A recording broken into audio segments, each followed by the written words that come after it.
মধ্যরাতে সাংবাদিক তুহিনকে কুপিয়ে হত্যা, অপরদিকে এনসিপির নেতাকর্মী কক্সবাজার ঘিরে নানান গুঞ্জন, সবকিছু মিলিয়ে ডক্টর ইউনূসের পতন আর ঠেকানো যাচ্ছে না। সমন্বয়করা কঠিনভাবে ফেঁসে যাচ্ছেন, তাদেরকে গ্রেপ্তার করা হবে। বিস্তারিত জানতে ভিডিওগুলো দেখুন।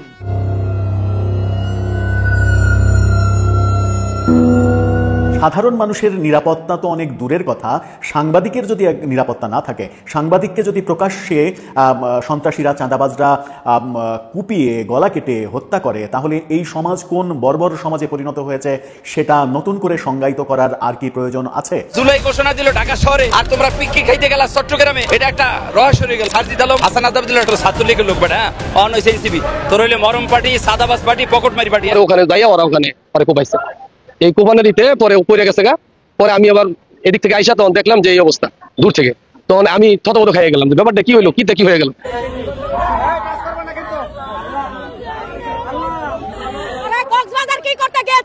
এটা জানতে চায় এই দেশের জনগণ। দর্শক, ভিডিওটি খুবই গুরুত্বপূর্ণ, আপনারা ভিডিওটি টানাটানি না করে সম্পূর্ণ দেখবেন। সম্মানিত দর্শক শ্রোতা, সমন্বয়কদের সমালোচনা কিছুতেই ছাড়তাছে না পিছু। প্রিয় দর্শক শ্রোতা, তারা কক্সবাজার কেন গিয়েছিলেন, কিসের জন্য গিয়েছিলেন, কোন উদ্দেশ্যে গিয়েছিলেন, অবশেষে সমস্ত গোপন তথ্য বেরিয়ে এসেছে। প্রিয় দর্শক, আর ইতিমধ্যেই আমাদের বাংলাদেশে রাতের বেলায় এক সাংবাদিককে কুপিয়ে একেবারে শেষ করে ফেলে দিয়েছেন চাঁদাবাজরা। প্রিয় দর্শক শ্রোতা, সবকিছু মিলিয়ে এনসিপির নেতাকর্মী কঠিনভাবে ফেঁসে যাচ্ছেন, আন্তর্জাতিকভাবে চাপ আসা শুরু করেছে বাংলাদেশের উপর। প্রিয় দর্শক শ্রোতা, এইদিকে ডক্টর ইউনূসকে কঠিন হুমকি দিয়ে যাচ্ছেন সেনাপ্রধান এবং আওয়ামী লীগের নেতাকর্মী। দর্শক, সবকিছু মিলিয়ে আমাদের বাংলাদেশে কি হতে চলেছে সামনের দিনগুলোতে, দর্শক জানতে চাইলে আজকের এই ভিডিওটি আপনারা সম্পূর্ণ দেখবেন। তো বেশি কথা না বাড়িয়ে আমরা মূল ভিডিওতে চলে যাই, আপনারা মনোযোগ সহকারে বিস্তারিত ভিডিওগুলো সম্পূর্ণ দেখতে থাকুন। মানুষের প্রত্যাশা একেবারেই পূরণ হচ্ছে না। মানুষ যখন একটা সুস্থ সমাজ চাইছে, একটা দখলদারিত্ব মুক্ত সমাজ চাইছে, একটা সন্ত্রাস মুক্ত সমাজ চাইছে, যেখানে চাঁদাবাজি থাকবে না, মব থাকবে না, সন্ত্রাস থাকবে না, হত্যাকাণ্ড থাকবে না, সাধারণ মানুষের নিরাপত্তা তো অনেক দূরের কথা, সাংবাদিকের যদি নিরাপত্তা না থাকে, সাংবাদিককে যদি প্রকাশ্যে সন্ত্রাসীরা, চাঁদাবাজরা কুপিয়ে গলা কেটে হত্যা করে, তাহলে এই সমাজ কোন বর্বর সমাজে পরিণত হয়েছে সেটা নতুন করে সংজ্ঞায়িত করার আর কি প্রয়োজন আছে? গাজীপুরে আজকে ভয়াবহ একটা ঘটনা ঘটেছে। এই ভিডিওটা যখন করছি তার কিছুক্ষণ আগে রাত 8:30টার দিকে গাজীপুরে প্রকাশ্যে রাস্তায় চা খাওয়া অবস্থায় একজন সাংবাদিককে একদল দুর্বৃত্ত মব সৃষ্টি করে তার উপরে হামলা করে তাকে কুপিয়ে শেষে জবাই করে প্রকাশ্য রাস্তায় ফেলে রেখেছে। এই যখন অবস্থা, তখন আমরা কিভাবে বলতে পারি যে দেশ সুস্থতার দিকে যাচ্ছে? দেশে মব, দেশে চাঁদাবাজি, এই ব্যাপারে আদতেও কি কোনো পদক্ষেপ নেওয়া হচ্ছে? কেন এগুলো ঘটছে? কারা এই কাজগুলো করছে? কেন সরকার এগুলো থামাতে পারছে না? স্বরাষ্ট্র উপদেষ্টা কেন এই ব্যাপারগুলোতে মানে একেবারে জিরো টলারেন্স আনতে পারছেন না? সমস্যাটা কোথায়? সেই ব্যাপারগুলো নিয়ে আদতেও মানুষের মধ্যে এক ধরনের না, একটা চরম ভীতিকর অবস্থা তৈরি হয়েছে। কি ঘটলো গাজীপুরে? এই রোমহর্ষক ঘটনার বর্ণনা কিভাবে দেয়া যায়? গাজীপুরে একজন সাংবাদিককে কুপিয়ে এবং জবাই করে হত্যাকাণ্ডের ঘটনা আলোচনায় পরে আসছি। ঘটনাটা আগে জেনে নিই। সংবাদ মাধ্যম যে তথ্য দিচ্ছে সেই তথ্যটা আপনারা দেখে নিতে পারেন। জাগো নিউজ 24 সবার আগেই খবরটা করেছে। বিকেলে চাঁদাবাজি নিয়ে লাইভ, রাতে সাংবাদিককে গলা কেটে হত্যা।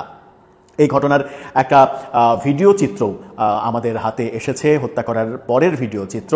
সেই ভিডিও চিত্রটা ব্লার করে দিয়ে আপনাদের দেখানোর চেষ্টা করব যে এই ভিডিও কোনোভাবেই মানে দর্শনযোগ্য নয় বলে এটাকে ব্লার করে দেয়া, যেন এটা ইউটিউবেরও একটা ইস্যু না হতে পারে, কিংবা সেন্সিটিভ মানুষের যেন হৃদস্পন্দনে কোনো আঘাত করতে না পারে। এই সমাজে আমরা বসবাস করছি, যে সমাজে এই ঘটনাটা ঘটছে, এবং সেটা প্রকাশ্য রাস্তায় ঘটছে, গভীর রাতও না, যে সময় মানুষ অফিস থেকে বাড়ি ফেরে, যে সময় রাস্তায় কোলাহল সর্বোচ্চ পর্যায়ে থাকে, সেই সময় ঘটছে। ঘটনার বর্ণনায় কি বলা হচ্ছে একটু জেনে নিয়ে চলুন। গাজীপুরে চাঁদাবাজি নিয়ে লাইভ করার পর আসাদুজ্জামান তুহিন, 38 বছর বয়স তার, এক সাংবাদিককে কুপিয়ে ও গলা কেটে হত্যা করেছে দুর্বৃত্তরা। এই দুর্বৃত্ত কারা, সেটাই এখন একটা বড় প্রশ্ন। রাত 7:45টার দিকে এই ঘটনা ঘটেছে বলে জাগো নিউজ বলছে। আমরা জেনেছি 8:30টার দিকে। যাই হোক, সময়টা পার্থক্য হতেই পারে। তারা বলছে যে মহানগরীর ব্যস্ততম চান্দনা চৌরাস্তায় মসজিদ মার্কেটের সামনে এই ঘটনা ঘটে। ঘটনার সময় একটি চায়ের দোকানে বসেছিলেন ওই সাংবাদিক। নিহত আসাদুজ্জামান তুহিন দৈনিক প্রতিদিনের কাগজ পত্রিকার গাজীপুরের স্টাফ রিপোর্টার হিসেবে কর্মরত ছিলেন। তিনি ময়মনসিংহের ফুলবাড়িয়া থানার ভাটিপাড়া গ্রামের হাসান জামালের ছেলে। তুহিন পরিবার নিয়ে চান্দনা চৌরাস্তা এলাকায় বাস করতেন। স্থানীয় সূত্র বলছে, চান্দনা চৌরাস্তা এলাকায় ফুটপাত ও দোকানপাট থেকে চাঁদাবাজি নিয়ে বৃহস্পতিবার বিকেলেই, অর্থাৎ আজ বিকেলেই লাইভ করেছেন সাংবাদিক আসাদুজ্জামান তুহিন। এরপর রাত 8টার দিকে নিজ ফেসবুকে একটি ভিডিও পোস্ট করে লেখেন, যেমন খুশি তেমন রাস্তা পার হওয়ার দৃশ্য গাজীপুর চৌরাস্তা। রাত 8:15টার দিকে তিনি মসজিদ মার্কেটের সামনে একটি চায়ের দোকানে, আবার শেষের দিকে 8:15 বলছে, তার মানে যে ঘটনাটা 8:30টাতেই ঘটেছে। মসজিদ মার্কেটের সামনে একটি চায়ের দোকানে বসে চা পান করছিলেন। এ সময় হঠাৎ কয়েকজন দুর্বৃত্ত তাকে ঘিরে ধরে, পরে ধারালো অস্ত্র দিয়ে লোকজনের সামনেই কুপিয়ে ও গলা কেটে জবাই করে তাকে হত্যা করা হয়। তারপরে তারা পালিয়ে যায়। এতে ঘটনাস্থলে আসাদুজ্জামানের মৃত্যু হয়। এ নিয়ে বাসন থানার ভারপ্রাপ্ত কর্মকর্তা ওসি শাহিন খান বলেছেন গণমাধ্যমকে, খবর পেয়ে পুলিশ মরদেহ উদ্ধার করে মর্গে পাঠিয়েছে। কী কারণে এই খুনের ঘটনা ঘটেছে তা জানার চেষ্টা চলছে। এই সমাজে আমরা বাস করছি যেখানে সাংবাদিকের জীবন নিরাপদ নয়, যেখানে সাংবাদিক চাঁদাবাজি নিয়ে কথা বললে তাকে হত্যাকাণ্ডের শিকার হতে হচ্ছে, এবং সেটা প্রকাশ্যে। আড়ালে আবডালে হলে সেটা ভিন্ন কথা, প্রকাশ্যে হচ্ছে। তার মানে এই গোষ্ঠীটা খুবই ক্ষমতাধর গোষ্ঠী। এরা কারা? এদের রাজনৈতিক পরিচয় কি? এরা কাদের শেল্টারে থাকে? সেই প্রশ্নগুলোর সমাধান প্রয়োজন। এবং দেশব্যাপী যে চাঁদাবাজির মহোৎসব শুরু হয়েছে, এবং সেই চাঁদাবাজির বিরুদ্ধে সরকারের তেমন কোনো পদক্ষেপ দেখা যাচ্ছে না, চাঁদাবাজির ব্যাপারে সোচ্চার পদক্ষেপ দেখা যাচ্ছে না, চাঁদাবাজদের ধরার কোনো অভিযান হচ্ছে না। অনেকে বিভিন্ন আন্তর্জাতিক সংস্থা থেকেও বিভিন্ন সময় অভিযোগ উঠেছে যে সরকার রাজনৈতিক সরকারের মতো অ্যাক্ট করে বিরোধী মতকে দমনের প্রক্রিয়াতে যতটা সচেষ্ট, ততটা সচেষ্ট আমরা এই চাঁদাবাজি কিংবা মবের ঘটনাগুলোতে দেখতে পাচ্ছি না বলে চাঁদাবাজরা মনে করেছে যে এই দেশে সব করা সম্ভব। এই যে একজন সাংবাদিকের জীবন কেড়ে নেওয়া হলো, তাহলে সাংবাদিকরা তাদের দায়িত্ব পালন করবে কিভাবে? সাংবাদিকরা চাঁদাবাজির ঘটনা তুলে আনবেন কিভাবে? তার মানে কি একটা মেসেজ দেওয়া হলো যে চাঁদাবাজি নিয়ে কোনো খবর করলেই তার পরিণতি আসাদুজ্জামানের মতো হবে? সেই মেসেজ তারা দিতে চাইলো। দুদিন আগে একটি টক শোতে সাংবাদিক মাসুদ কামাল এবং বিএনপি নেত্রী রুমিন ফারহানা দুইজনই অভিযোগ করেছিলেন চাঁদাবাজির ব্যাপারে, যে অভিযোগ উঠেছে যে বিএনপির লোকজন চাঁদাবাজি করছে, এনসিপির লোকজন করছে, বৈষম্যবিরোধী আন্দোলনের ব্যানার দিয়ে পরিচয় দিয়ে করা হচ্ছে, সমন্বয়ক পরিচয় দিয়ে করা হচ্ছে।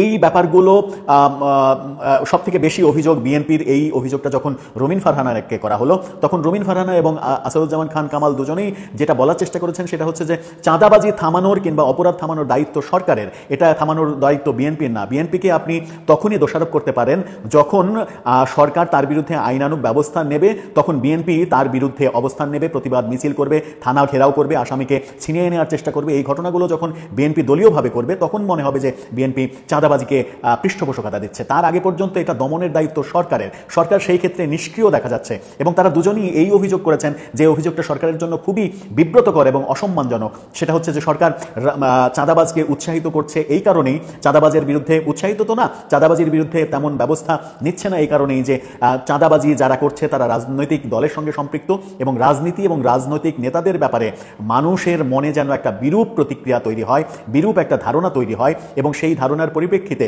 বিরাজনীতিকরণ করাটা যেন সহজ হয়। সেই বিরাজনীতিকরণের অভিপ্রায়ে সরকার চাঁদাবাজির ব্যাপারে কোনো পদক্ষেপ নিচ্ছে না।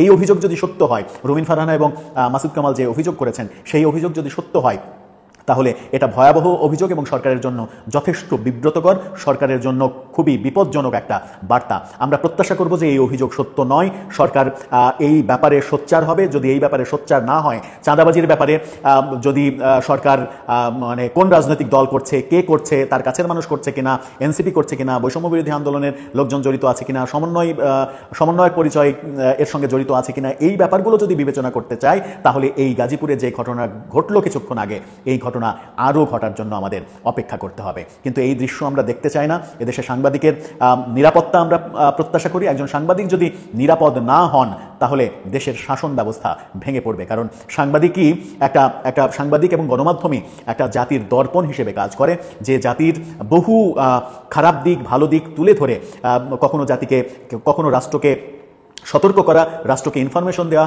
রাষ্ট্রকে সহযোগিতা করা, রাষ্ট্রের ভালো কিছু মানুষের কাছে তুলে ধরা, অর্থাৎ পুরোটাই দর্পণ হিসেবে যে মাধ্যমটা কাজ করে সেই মাধ্যমের কর্মীরা যদি এভাবে হত্যাকাণ্ডের শিকার হন এবং প্রকাশ্য রাস্তায়, তাহলে এটা খুবই খারাপ বার্তা। এই ঘটনার নিন্দা জানিয়ে কোনো লাভ নাই। আমার মনে হয় যে এখনই সরকারের ঝাঁপিয়ে পড়া উচিত এবং দৃষ্টান্ত স্থাপন করা উচিত যে এই ঘটনা ঘটালে কেউ রেহাই পাবেন। দুপুরবেলা আমার সাথে লাঞ্চ করে আমার অফিসে, লাঞ্চ কইরা ও সাথে সাথে অফিসে চলে যায় খাওয়া দাওয়ার পরে। ও যাইয়া ও ঘুমায়, ঘুমার পরে আমি আমার অফিসে বসে থাকি। পরে আমার অন্য লোক আসছে, তার সাথে সময় দিয়ে কথা বলি। এক পর্যায়ে ও 7টা কত জানি বাজে, ওই মুহূর্তে আমার একটা ফোন দেয়। ফোন দিয়ে কয়, সাইম ভাই কোথায় আপনি? তখন আমি বললাম আমি অফিসে। আমি তুমি কই? আমি অফিসে আছি, নামবেন নাকি? আমি হ, মোবাইলে চার্জ নাই, আমি চার্জ দিতেছি। এই কথা বলার পরে আমি বসে রয়েছি। কতক্ষণ পরেই প্রায় 10-15 মিনিট ও এর মধ্যে আমার অফিসে আসছে। আসার পরে এখান থেকে দুইজনে আবার 8টা বাজে গেছে। আমার স্টাফকে বললাম তুমি এক কাজ করো, অফিস বন্ধ করো, আমরা দুজন বের হয়ে যাচ্ছি, তুমি বন্ধ করে আইসা বলো। এটা বলার পরে আমরা দুইজন নিচে নেমে আসি। আসার পরে এই রোড থেকে, ঢাকা রোড থেকে আমি জয়দেবপুর রোডের যে মাথাটা আছে, যে মোড়টা আর কি, ওখান থেকে যখন আমরা এদিকে ঘুরতেছি, এই মুহূর্তে একটু সামনে আগাইতেই যাইয়া একটা মহিলা আর একটা পুরুষ এমনি রোড মানে আমাদের ক্রস করছে, ওরা আসতেছে আর আমরা যাচ্ছি আর কি। এর ভিতরে এই মসজিদ মাঠের গেট থেকে একটা লোক বের হয়েছে। তারা ওই ছেলেরা বলতেছে যে এই পাইছি পাইছি, এটা বলে এটা ধরতে গেছে। এর ভিতরে ওই যে সোরা আছে যেগুলো আর কি, সামুরাই নাকি বলে, এইটা বের করছে। পরেই ওই আর কি ওই লোকটা চিৎকার দিচ্ছে, যার সাথে তাদের বিরোধ, যার উপরে তাদের টার্গেট ছিল। বান্ডেল থাকলে প্রতি সেনমানিতে টাকা বাঁচবে। বিকাশ সেনমানি বান্ডেল কিনে জিতুন প্রতি লেনদেনে। তখন সে দৌড় দিছে, ওরাও সব দিয়ে আমাকে পাশ দিয়ে দৌড় দিচ্ছে। এই মুহূর্তে এই সাংবাদিক তুহিন, সেও অগো পিছে পিছে মোবাইল নিয়ে দৌড় দিচ্ছে। এখন দৌড় দেওয়া আমিও ছত্রভঙ্গ হয়ে গেছি। যখন ওরা এটা বাইর করছে আমিও ছত্রভঙ্গ হয়ে গেছি। যাইতে দেয় আমি আর ওরা পরে খুঁজে পাইতেছি না কই গেছে। সেই মুহূর্তে ওইদিক তো ওরা মানে জয়দেবপুরের দিকে আর কি, মানে যেটাকে বলা হয় যে নাইম বিরিয়ানির দিকে, ওই লোকটা দৌড় দিচ্ছে, যে লোকটাকে টার্গেট করছে। দৌড় দেওয়ার কারণে পরে আমি তা দেখি না কোথায় গেল, লোকজন অনেক আশেপাশে ভ্যানের যে ফুটপাতে ভ্যানগুলা দোকানদারি করে তারাও। তা আমি এদিকে দৌড় দিচ্ছি আবার পুলিশ বক্সের দিকে। তো অনেক কতটুকু যাওয়ার পর দেখি তার লোক নাই, কই গেল, কমে গেল, যাইতেছে রহমান শপিং মলের দিকে যাচ্ছে, এরকম এইদিকে। তখন ওরে আর ওই লোকটাকে না পাইয়া ওরে পাইছে, ও পিছনে চায় দেখে যে মোবাইল ধরা। তখন আর কি ওরে মনে হয় কিছু করছে, এই কারণে দৌড় দিয়া ওই দোকানে ঢুকছে। আমি তো দেখিনি, চায়ের দোকানটা রুহুলের, এই দোকানে ঢুকছে। পরে ওখানে যাইয়া ওরা ওখানে পরে কোপাইছে। এই কোপানের ইতে পরে পড়ে গেছে গা। পরে আমি আবার এদিক থেকে আইসা তখন দেখলাম যে এই অবস্থা দূর থেকে। তখন আমি থতমত খাইয়ে গেলাম যে ব্যাপারটা কি হইলো, কি হয়ে গেল। তৎনগত পুলিশ বক্সের সামনে আমি যাই যে পুলিশের গাড়ি থাকে এখানে, তো গাড়ি আছে কিনা। তখন আমি যাই যে গাড়ি নাই, কারে থেকে কারে ফোন দিব। সাথে সাথে আমি বাসন থানার ওসিকে ফোন করি যে ভাই আমার সাংবাদিক তুহিন দে এই কোপাইছে, আপনি টিম পাঠান তাড়াতাড়ি। এই কথা বলো না, কোন জায়গায় আমি চৌরাস্তার অফিসে নিচেই। এই কথা বললে আমি গাড়িটা দিচ্ছে, গাড়িটা সে সাথে সাথে পুলিশকে বলছে। জুলাই ঘোষণা দিল ঢাকা শহরে, আর তোমরা পিকনিক খাইতে গেলা চট্টগ্রামে, এটা একটা রহস্য রয়ে গেল। সারজিদ আলম, হাসান আদাবুদ্দিল্লাহ একটা ছাত্রলীগের লোক বেটা, অন হইছে এনসিপি। তোর হইলে মরম পার্টি, সাদাবাস পার্টি, পকেটমারি পার্টি। প্রত্যেকটা জায়গায়, প্রত্যেকটা স্টুবাজে, প্রত্যেকটা মন্ত্রণালয়, প্রত্যেকটা থানা, এসবিউজিবে এনসিপির পোলাপান ধুমছে সাদাবাজি করতেছে। তো বিচার বাংলার মাটিতে হবে, সময় মতন টের পাওয়া দেবে ইনশাআল্লাহ। আমি উচিত কথা কই দেখি আমি আওয়ামী লীগের দালাল। 5ই আগস্টের জুলাই ঘোষণার দিন আমরা দেখলাম এনসিপির নেতাকর্মী ওরা চট্টগ্রামে গেছে। প্রথম এক হোটেলে ছিল, পরে আবার হোটেল সাথে সাথে চেঞ্জ করে ফেলাইছে। তো এটা একটা খুব রহস্যজনক, খুব হাস্যকর ব্যাপার। আর এনসিপির মেয়েরা সব সময় এই এনসিপি সাইবেশটা পোলাপানের সাথে আসি লাগে। হ্যাঁ, এরা কোথায় ঘুমায়, কোন বিছনে ঘুমায়, এটা একটু জাতি বাংলাদেশের মানুষ একটু জানতে চায়। তোমাকেও স্বভাব চরিত্র এতদিন তো বিভিন্ন মানুষের সাথে বেয়াদবি করছে। হ্যাঁ, নিজেকে ভিতরে যে একটা বেয়াদবি শুরু হয়েছে। হ্যাঁ, তোমাদের বাংলার মানুষ খায় না ভাই। হ্যাঁ, চট্টগ্রামে বারবার দামি দামি হোটেলে থাকো, দামি দামি বেডের ভিতরে বিছনের ভিতরে ঘুমাও, এটা রহস্য কি? আর এত পিকনিক খাওয়ার শখ, লক্ষ লক্ষ হাজার হাজার ছাত্ররা এনসিপির পোলাপান জুলাই ঘোষণা দিল ঢাকা শহরে, আর তোমরা পিকনিক খাইতে গেলা চট্টগ্রামে, এটা একটা রহস্য রয়ে গেল। আর সারজিদ আলম, হাসান আদাবুদ্দিল্লাহ টাউট, মিডিয়ার ভিতরে কইবে এক কথা, বাইরে কইবে আরেক কথা। হ্যাঁ, কতক্ষণ কইব বিএনপির বিরুদ্ধে কথা, আবার কতক্ষণ কইবে বিএনপির পক্ষে কথা। এই এনসিপির পক্ষে যারা কথা কইব, এনসিপির পক্ষে যারা কথা বলবো, এই হাসান আদাবুদ্দিল্লাহ, সারজিদ আমলের যারা বিশ্বাস করবে, তাহলে আবার ইমান সব নষ্ট হয়ে যাবে। এনসিপির একটি ছেলে আছে নাসিরউদ্দিন পাটোয়ারি, তুমি একটা টাউট, একটা আন্তর্জাতিক বাটপার। তুমি কতক্ষণ বিএনপির পক্ষে কথা বলো, কতক্ষণ বিএনপির বিপক্ষে কথা বলো। এ বেটা, তুই আসলে নাসিরউদ্দিন পাটোয়ারি আগে আসলে ছাত্রলীগের লোক বেটা, অন হইছে এনসিপি। তোর হইলে মরম পার্টি, সাদাবাস পার্টি, পকেটমারি পার্টি, হ্যাঁ, ছিনতাইকারী পার্টি, লুটপাট পার্টি। হ্যাঁ, তোর কাছ থেকে মানুষ একটু বাড়তে চায়। পুলিশের বাড়ে যেদিন পরবা দুইজন নাসরি পাটোয়ারি, তোমার পিঠের চামড়া কিন্তু উড়ে এলেইব, বাটপারি ছাড়ো। জুলাই ঘোষণাপত্র আপনার সংসদ ভবনে ওরা জুলাই পত্র ঘোষণা দিছে, জুলাই আর কি স্বীকৃতি দিছে। হ্যাঁ, তো এই ছাত্ররা আন্দোলন করে মারা গেলে সারা জীবন শুনলাম 500, অনেক জেতা দিল হিসাব করছে 2000 কি জেতা জেরি আছে এনসিপির ভিতরে। হ্যাঁ, তো ডক্টর ইউনূস সাহেব বাবা যে আপনার কাছে একটা প্রশ্ন রেখে গেলাম আমি, আপনার ছাত্র মারা গেল 500, এটার বানাইলেন 2000 জেতাটি সহ হিসাব করছেন। আর একটা বিষয়, আমাদের দেশে যে হাজার হাজার পুলিশ মারা গেল, এরা কি জাহান্নামে গেছে? এই বাংলাদেশে যদি কোনো ছুটি ঘোষণা করা হোক, কোনো যদি শহীদের মর্যাদা পায়, সেটা হইলে প্রশাসন মারা গেছে, প্রশাসন আপনার 5 জুলাই দিবস পালন করা হবে। আপনারা একটা উপদেশটা আজ পর্যন্ত কইতে দেখলাম না। বাংলাদেশে এতগুলা থানার অস্ত্র লুটপাট হয়েছে, বাংলাদেশে থানাগুলো জ্বালাই দেওয়া হয়েছে, বাংলাদেশের পুলিশের হত্যা করা হয়েছে। পুলিশকে ভাই হত্যা করছেন, ভাই হত্যা করার পরও এই লাশগুলা ফ্লাইওভারের ভিতরে টানাইছেন, এই লাশগুলা রশি দিয়ে টাইনে টাইনে ফেলাইছেন। হ্যাঁ, এই বিচার বাংলার জমিন একদিন হবে। একটা উপদেষ্টার কি একটু দয়া মায়া হইল না? একটা উপদেষ্টার কি একটু মায়া দয়া হইল না? আপনারা যে এত টাউট বাটপার, সিটিং বাটপার বাংলাদেশের মানুষ জানে। এই ইউনূস সাহেবের একটা বিশাল গোপন তত্ত্ব রহস্য। এই ইউনূস সাহেব একমাত্র বাংলাদেশে উনি সরকার গঠন করতেছে, উনি ওনার ভিতরে জিত, ওনার ভিতরে জিত, উনি খালি এগুলো পূরণ করতেছে। ইউনূস সাহেব যে কত বড় একটা মাস্টার প্ল্যান, এটা বাংলাদেশের মানুষ নির্বাচনের পর যে ইউনূস সাহেব যাইব না, পরে দেখা যায় ইউনূস সাহেব বাংলাদেশের কি বাসটা দিছে এখন বুঝতে পারবে না। উনি আন্তর্জাতিক একটা খেলোয়াড়। উপদেষ্টারা পুলিশ হত্যার ব্যাপারে কথা বলতে পারবে না। কেন বলতে পারবে না? প্রায় উপদেষ্টা এই পুলিশ হত্যার সাথে জড়িত, অস্ত্র লুটপাটের সাথে জড়িত, থানায় আগুন দেওয়ার সাথে জড়িত। এই বিচার বাংলার জমিনে ইনশাআল্লাহ হবে। আর এনসিপি নেতারা তোমরা বারবার দিয়ে ওই বিএমপির পক্ষে কথা কও। হ্যাঁ, এই বিএমপির সিরিয়াল আইব, এই বিএমপির বালা লাইব। হ্যাঁ, বিএমপি ঠিক মতন যদি ধরে না, পাছা লাল করে পালাইবে। হ্যাঁ, উল্টা পাল্টা কথা বইলো না, সাবধান হয়ে যার। সাদাবাজি বন্ধ করো, সাদাবাজি। প্রত্যেকটা জায়গায়, প্রত্যেকটা ইস্টুবাজে, প্রত্যেকটা মন্ত্রণালয়, প্রত্যেকটা থানা, এসবিউজিবে এনসিপির পোলাপান ধুমসে সাদাবাজি করতেছে। আন্তর্জাতিকভাবে সাদাবাজ তারা। হ্যাঁ, তারা মলম পার্টি, তারা সারপোকা। এই সারপোকা দিয়ে জীবনের রাষ্ট্র। ও আমি উচিত কথা কই দেখি আমি আওয়ামী লীগের দালাল। হ্যাঁ, উচিত কথা কইলে আওয়ামী লীগের দালাল। রাস্তা ব্লক করে বেয়াদব ইস্টুবিজেরা রাস্তা ব্লক করে তারপর তোর আন্দোলন করস কা?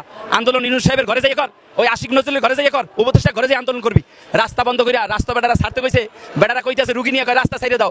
ও রাস্তা ছাড়তে কইলে আওয়ামী লীগ, উচিত কথা কইলে আওয়ামী লীগ, সত্য কথা কইলে আওয়ামী লীগ। তোমরা লুটপাট করে খাইছো, এটা কইলে আওয়ামী লীগ। হ্যাঁ, তোমরা সাদাবাজি করতেছো, এটা কইলে আওয়ামী লীগ। আওয়ামী লীগ কইলে আমার বাল ফালানি যায় না, আর বিএমপি কইলে বাল ফালানি যায় না। তোকে বিচার বাংলার মাটিতে হবে, সময় মতন টের পাওয়াই দেবে। সম্মানিত দর্শক, আশা করতেছি বিস্তারিত ভিডিওগুলো আপনারা সম্পূর্ণ মনোযোগ সহকারে শুনেছেন এবং দেখেছেন। প্রিয় দর্শক, আপনারা অনেকেই জানেন সাংবাদিক তুহিনকে গাজীপুরের চৌরাস্তা সবার সামনে একেবারে প্রকাশ্যে শেষ করেছে চাঁদাবাজিরা। প্রিয় দর্শক, এর মধ্যে আবার সমালোচনার মধ্যে আছে এনসিপি নেতাকর্মী কেন কক্সবাজার গিয়েছেন 15 জুলাই ঘোষিত এই অনুষ্ঠানকে ছেড়ে।